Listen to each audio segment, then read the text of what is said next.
నమస్కారం. పరమేశ్వరుని గురించి అనేక శ్లోకాలున్నాయి.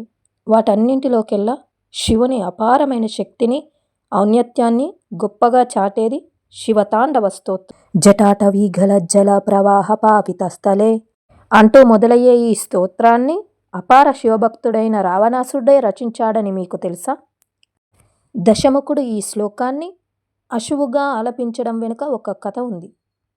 పురాణాల ప్రకారం లంకేశ్వరుడు రావణుడు మహాపండితుడు, సంగీతాజ్ఞుడు, పరమశివ భక్తుడు. ఒకసారి ఆయన తండ్రి విశ్రవుడు ఇచ్చిన ఉపదేశం ప్రకారం హిమాలయాల్లోని కైలాస పర్వతం వైపు పయనమయ్యాడు.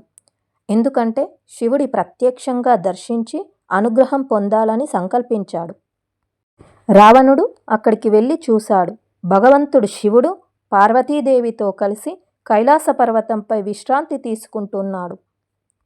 రావణుడు అప్పుడు గర్వంతో అనుకున్నాడు, నేను లంకారాజును, నేను శివుడిని నా లంకకు తీసుకెళ్ళి అక్కడే పూజిస్తాను అని ఆలోచించి తన బలంతో కైలాస పర్వతాన్ని లేపడం ప్రారంభించాడు.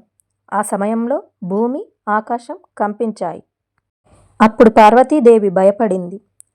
శివుడు చిరునవ్వుతో కేవలం తన పాదము కొద్దిగా నొక్కగా కైలాసం కింద నలిగిపోయిన రావణుడు భయంకరంగా అరిచాడు.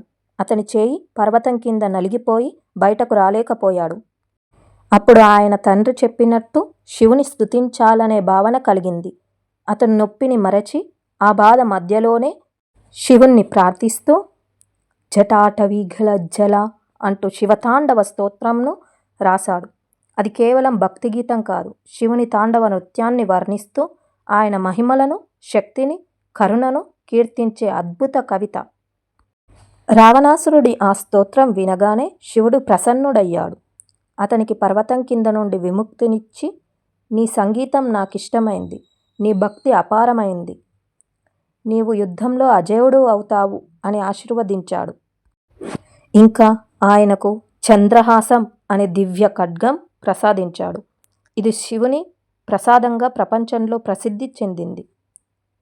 నిజమైన భక్తి అంటే శివుణ్ణి కీర్తించడమే కాదు, ఆయన శక్తిని అంతరంగంలో అనుభవించడం. మన తప్పులను కూడా దయతో క్షమిస్తాడు శివుడు. శివుడి తాండవం అంటే సృష్టి, స్థితి, లయ, 3 శక్తుల సమతుల్యం. వీడియో నచ్చినట్లయితే లైక్ చేయండి, సబ్స్క్రైబ్ చేయండి.